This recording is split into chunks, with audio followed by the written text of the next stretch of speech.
This video is sponsored by BuyMode mobile app. இந்த mobile ஆப்பை நீங்கள் டவுன்லோட் பண்ணி வச்சுக்கிட்டிங்கன்னா உங்கள் வீட்டுக்கு தேவையான எல்லா பொருட்களுமே வாங்கிக்கலாம். க்ராசரிஸ்லேருந்து டெக்கரேட்டிவ் ஐட்டம்ஸ் வரைக்கும் வாங்கிக்கலாம். இதற்கான லிங்க் வந்து நான் டிஸ்கிரிப்ஷனில் கொடுத்துருக்கேன். அதை நீங்கள் வந்து பார்த்து தெரிஞ்சுக்கோங்க. Thank you. Hi friends, welcome to our மதிகேமா யூடியூப் சேனல். இன்றைக்கி நம்ம சேனலில் என்ன கூட்டு வைக்க போகிறோம் அப்படின்னா சீனரக்காய் கூட்டு தான் வைக்க போகிறோம். அது எப்படி வைக்கலான்னு பார்க்கலாம் வாங்க. அதுக்கு முதல்ல 2 கப் சீனரக்காய் எடுத்திருக்கேன். இதை என்ன செய்யலான்னு பார்க்கலாம். இப்போ நம்ம வந்து 2 கப் சீனரக்காய் எடுத்து வச்சுருந்தோம். அதை வந்து 1/2 கப் தண்ணி ஊற்றி அடுப்பில் வச்சுருக்கோம். இப்போ இதுக்கு வந்து தேவையான அளவு உப்பு போட்டுட்டு நம்ம இதை வந்து வேக வச்சு எடுத்துக்கலாம். 5 மினிட்ஸ் வந்தாலே போதும். இந்த 1/2 கப் தண்ணி அதுக்கு போதுமானதாகவே இருக்கும். இப்போ இதில் உப்பு ஆட் பண்ணிக்கிறேன்.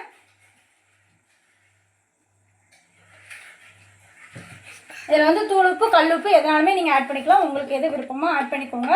ஃபஸ்ட்டு கொஞ்சோட ஆட் பண்ணிக்கோங்க, ஏன்னா வேகிறது சீக்கிரம் வந்துடும், இல்லைன்னா டைம் எடுக்கும். இதிலே வந்து நமக்கு தண்ணி சரியாக இருக்கும், அதனால் தண்ணி வேஸ்ட்டாக போகும்னு யாரும் கவலைப்பட வேண்டாம். கரெக்டாக இருக்கும்.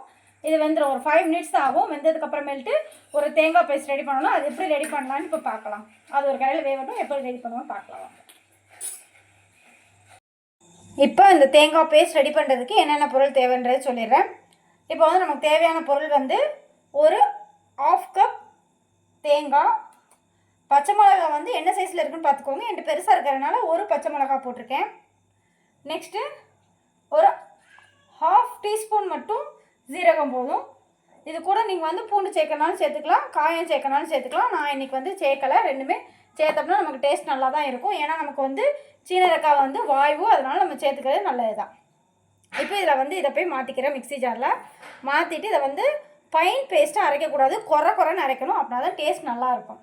இப்போ அரைச்சிட்டு வந்து காட்டுறேன் எப்படி அரைக்கணுன்ட்டு.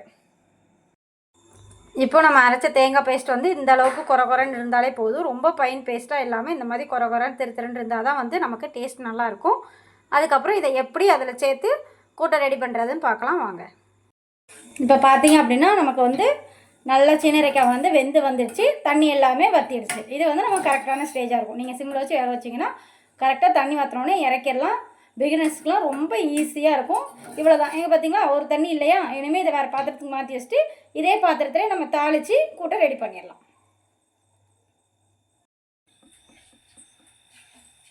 அதே பாத்திரத்தை வந்து நம்ம அடுப்பில் வச்சுக்குவோம். வச்சு அதில் வந்து எண்ணெய் ஊற்றிருக்கேன். எண்ணெய் நல்லா சூடாகட்டும். சூடாக வரைக்கும் நம்ம வெயிட் பண்ணுவோம். சூடானதுக்கப்புறமேல்ட்டு கடுகு போட்டுக்கலாம். இப்போ சூடாகிட்டான்னு பார்த்துக்கோம். சூடாகிடுச்சு. இப்போ இதில் வந்து கடுகு போட்டுக்க போகிறோம். கடுகு வெடிக்கட்டும். கடுகு வெடித்ததுக்கப்புறமேல்ட்டு கருவேப்பிலை போட்டுக்கலாம். நம்ம கடுகு வெடிச்சிட்ருக்கு, நல்லா வெடிக்கட்டும்.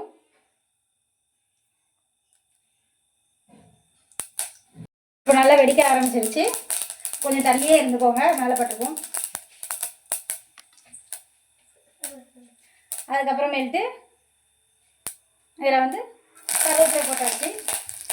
நெக்ஸ்ட்டு நம்ம வேக வச்சு வச்சுருந்தோம்ல அந்த சீனரக்காய் இருக்குல்ல, அதை சேர்த்துக்குவோம். எல்லாமே வந்து நீங்கள் வந்து சிம்மில் வச்சு பண்ணுங்கள். அப்படின்னா தான் நமக்கு அடி பிடிக்காது. ஹை ஃப்ளேமில் வச்சுருந்தோம் அப்படின்னா அடி பிடிக்கிறதுக்கு வாய்ப்பு இருக்குது. ஏன்னா நல்லா ட்ரையாக வந்து நம்ம குக் பண்ணி எடுத்துருக்கோம். அதனால தான் இப்போ வந்து சிம்மில் வச்சுட்டு ஒரு நேரம் கிண்டி விட்டுருங்க. அந்த எண்ணெயில் கொஞ்சம் கிண்டி விட்டுட்டு ஒரு நிமிஷம் இருக்கட்டும். அதுக்கப்புறமேட்டு நம்ம அரைச்சி வச்சுருக்க தேங்காய் பேஸ்ட்டு சேர்த்துக்கலாம்.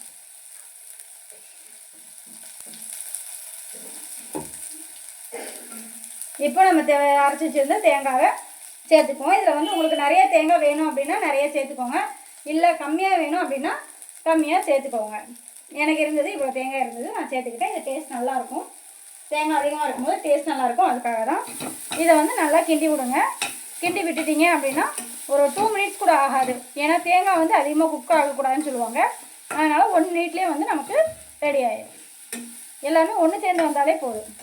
இந்த டைமில் வந்து உப்பு இருக்கான்னு பார்த்துக்கோங்க. ஏன்னா நம்ம தேங்காயில் உப்பு போடல, பார்த்துக்கோங்க. உப்பு தேவைப்பட்டுச்சு அப்படின்னா உப்பு சேர்த்துக்கலாம், இல்லைனா இதுவே போதும். அவ்வளோதான், ரெடி ஆகிடுச்சு. ரெடி ஆனதுக்கப்புறமேல்ட்டு அடுப்பை ஆஃப் பண்ணி வச்சுக்கலாம்.